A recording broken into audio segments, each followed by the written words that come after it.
السلام عليكم. بصراحة يعني بلشت الفيديو وصافني من وين بدي بلش. عيب قدامكم، لازم شوي يكون هيك ضابطة أعصابي لأني أعصابي خلص فرطت على الخالص. شكلي بدي غير محتوى القناة من محتوى طبخ، وبالأساس أنا فتحت القناة على أساس إنه أتسلى عليها، لمحتوى فضايح. يعني أنا اليوم بدها تتصل فيني وحدة تقلي عم تبكي، راحت لتطلب من جمعية خيرية مساعدة فبتتقلع. تمنيت لو إنه اطلع لعندها لهي المخلوقة على البيت وصور فيديو معها، بس مع الأسف ما قبلت. يعني أنا بس بدي أسأل الموظفين الموجودين بالجمعيات، أنت موظف عم تاخد راتبك كرمال تقوم بعمل معين، مين اللي أعطاك الإذن تذل الناس اللي جاي تطلب من عندك مساعدة؟ وهي المساعدة بالأساس ما مدفوعة من جيبة أبوك، هي المساعدة أنت مأمن عليها كرمال توصل الأمانة صح. ما إنه إذا حدا أمنك على 100 ليرة تحط 10 ليرات منها بالمساعدات وتدفي الجيبة بالبقيانين، عيب ما؟ عيب. لازم يكون في عنا ضمير، لازم يكون في عنا شوية أخلاق هيك تحكنا، أخلاقنا توجعنا مخنا، نقول حرام. ناس جايين من الموت، ما بيجوز نحن ناخذ المال اللي مبعوث كرمال نطعميهم فيه. ناس جاي من تحت الأنقاض، أمهات فاقدة أولادها، نساء فاقدة رجالها. عيب وقت بدها تجي وحدة تقول إني أنا محتاجة مساعدة يطلبوا منها الكملك.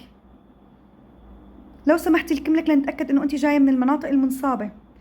طب يا خفيف المخ، ما بدي أغلط بالحكي، هل يعقل شخص طالع من زلزال منشال من تحت الأنقاض يكون لسه محتفظ بالكملك؟ بدك إثبات إنهم جايين ناسحين؟ يعني حاجة نحن السوريين يعني بقلب الغربة تغربنا، وبقلب النزوح نزحنا، ومع الأسف كل ما عددنا عم بيقل وكل ما فاجعتنا عم تكبر، بس ضمائرنا كل ما عم بتموت. والله العظيم عيب، عيب عليكم، استحوا بقى على دمكم جماعة الجمعيات، والله العظيم عيب. الفيديو الثاني بإذن الله بدي أطلع أذكر فيه أسماء لو وصلت لوين ما توصل. امبارح كان في شهود يعني بهي الموقف اللي صار، داخلين الناس عم يطلبوا بطانيات، فعم ياخذوا عم يعطوهم بطانيات، يعني حتى مداس ما بتنقبل تصير على الأرض. لما بلشوا يصوروا بينت البطانيات الجديدة. ما عيب؟ عيب. هذا المال ما مالنا. عيب وقت اللي بدي يجي. امبارح أنا بشوف على الفيسبوك طالعة وحدة ما شاء الله كتير مثقفة عم بتقلن جماعة المحافظة الفلانية عم بيساعدوا بعض، ما عم بيساعدونا، وبلشوا مسبات على هي المحافظة، وبلشت الناس تحكي بأعراض بعض، وبلشت الناس تحط العالم برقبتها، هذا يقول الشوفير الفلاني اخذ عالم بمصاري، وهذا يقول الشوفير الفلاني عم ياخذ ما بعرف شو، كله طبعا كذب. الشاطر اللي بده يجي يبيض وش. المشكله انه نحن بكل ازمه ما بقى يعني ما عم نخاف من الله، كل ما خوفنا من الله عم بيقل، وكل ما صار الشاطر هو يلي بيكون فاجر، الشاطر هو يلي هو بيكون سراق، الشاطر يلي بيعرف يستغل الازمه لصالحه، هذا هو الشاطر. والله العظيم عيب. يعني انا اليوم بدها تجي وحده تدق عم تبكي كرمال انه انا بس بدي خبز. ناس بتوجع القلب.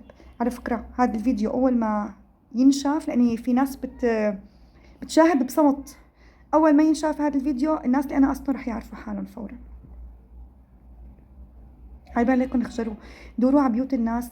يعني في ناس حتى من قبل الزلزال وضعها المادي صفر، اضطرت هلا تستقبل ببيوت اقربائها، فصار الوضع تحت الصفر. يعني بالنسبة لإلي أنا ما قادرة أساعد إلا بكلمة، بساعد بكلمة، الكلمة الطيبة صدقة. بالنسبة للشخص الثاني قادر يساعد مثلا بربطة خبز، من ليرات ما بتموت عيت لك من الجوع، عفوا 7 ليرات حق ربطة الخبز. امبارح بنسمع اني بمكان من قريب على دوار الآلام، ما شاء الله واحد من تجار الموت، يعني أنا بدي سميهم تجار الموت، ربطة الخبز عنده ب10. والله السبب قال لأنه الخبز عم يتحول من أردملي على قضنة، فبتيجي بتستغل رقاب العالم وبترفع ربطة الخبز انت من عندك 3 ليرات. اليوم انا بعتت ابني ليجيب خبز الربطة ب7 على السعر الاساسي. اتقوا الله واحمدوا الله اني ما هرت ولا بناية بأردملي، ولانه كتير مننا، يعني انا بسوريا في عندي ناس ماتت، جارتي بسوريا في عندها قرايبينا ماتوا وما بطلنا نعرف نحكي. ما عم بسأل حدا إلا عم بيقلي أنا في عندي ضحايا بسوريا، يلي من نكب بالموت بسوريا منكوب إني راح بيته. اتعظوا، احمدوا الله إني أولادكم لساتهم كلياتهم معكم، احمدوا الله إني أنتوا لساتكم عم تتنفسوا.